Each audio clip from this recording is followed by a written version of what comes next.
स्वाति जी क्या कुछ तस्वीर मिली है देखने को अंदर? ये 5वां आश्रम हमने विजिट करा है, इंस्पेक्ट करा है और इस आश्रम के भी वही हाल है।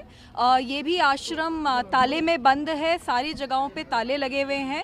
जैसे विजय विहार का आश्रम था जिसमें पूरी तरीके से ताले थे, इसी तरीके से यहाँ पे भी ताले हैं। लेकिन हमें ये बताया जा रहा है, जो हमारे लोकल यहाँ पे लोग हैं, सारे लोग वो बता रहे हैं कि 20 लड़कियाँ यहाँ से निकाली जा चुकी हैं।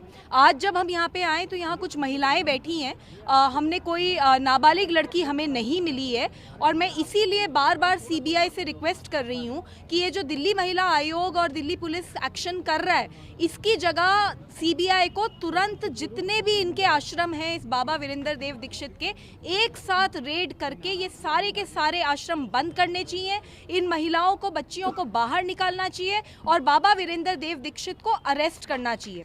आज यहाँ पे करीबन 15 महिलाएं बैठी थीं, बिल्कुल वही मंजर था। जब हम उनसे पूछते हैं कि आप हमें रजिस्टर दिखाओ कि आप कब आए, कहाँ से आए, कैसे आए, क्यों आए, तो कोई जवाब नहीं है। जो रजिस्टर्स हमारे को दिखाए गए हैं वो कोई अक्टूबर तक लिखित हैं, कोई पीछे तक लिखित हैं, लेकिन उनमें कुछ भी ज़्यादा डिटेल्स हमें नहीं समझ में आ रही। जब हमने बोला कि आप हमें अपने माँ बाप के नंबर दे दीजिए जिससे कि हम कम से कम आपके माँ बाप से बात तो करें कि उन्होंने किस परिस्थिति में आपको यहाँ पे भेजा है, तो वो नंबर्स भी हमें अवेलेबल नहीं कराए गए हैं, जिसकी वजह से हम उनसे बात नहीं कर पा रहे हैं। ये जो बाबा है, क्योंकि जितने भी आश्रम इसके चल रहे हैं और दिल्ली में अभी तक हमने 5 आश्रम पाए हैं, ऐसे जितने भी इसके आश्रम चल रहे हैं, कहीं ना कहीं ये एक रैकेट चला रहा है ये बाबा। विजय विहार में लोकल पुलिस स्टेशन में बार बार डीडी एंट्रीज हुई हैं कि ये बाबा एक सेक्स रैकेट चला रहा है। ये बाबा के जो आश्रम है उनमें से लड़कियां रात भर आती रहती हैं, जाती रहती हैं। क्यों नहीं सीबीआई इसके ऊपर तुरंत एक्शन लेती है? इस बाबा को अरेस्ट करने की ज़रूरत है, इसके जितने ठिकाने हैं वो रेड करने की ज़रूरत है, क्योंकि हमें ऐसा लगता है, मुझे ऐसा लगता है कि कहीं ना कहीं एक मानव तस्करी का मामला है। क्या क्या चीजें मिली हैं? मानव तस्करी की आप बात कर रही हैं, उसके मामले में क्या सबूत मिले हैं? क्योंकि अभी तक तो जो है सेक्स वाली बात आ रही थी, यौन शोषण वाली बात आ रही थी। जी, सेक्स रैकेट मानव तस्करी के द्वारा ही तो हो रहा है। ये महिलाएं और बच्चियां इतनी दूर से, कहां से, जम्मू से भी, सिक्किम से भी कैसे लाई जा रही हैं ये? जब इनसे हम पूछते हैं कि आपको कौन लेकर आया, तो इनके पास कोई जवाब नहीं है।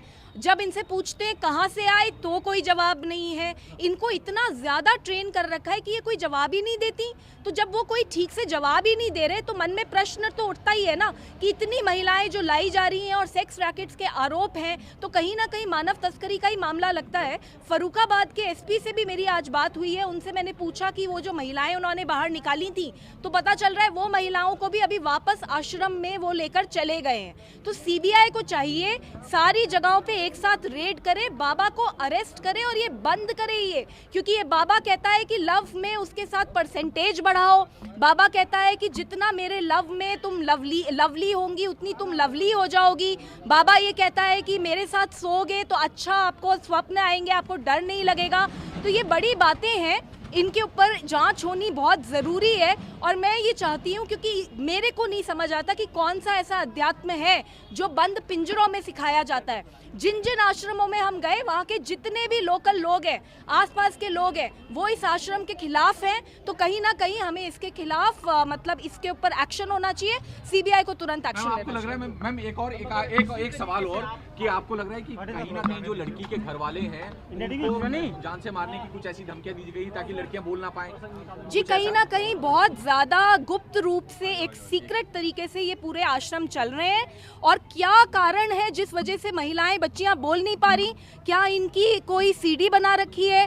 क्या इनको कुछ ड्रग्स दिए जा रहे हैं? ये जितनी भी चीज़ें हैं, सीबीआई को जल्द से जल्द इसमें इन्वेस्टिगेट करना चाहिए।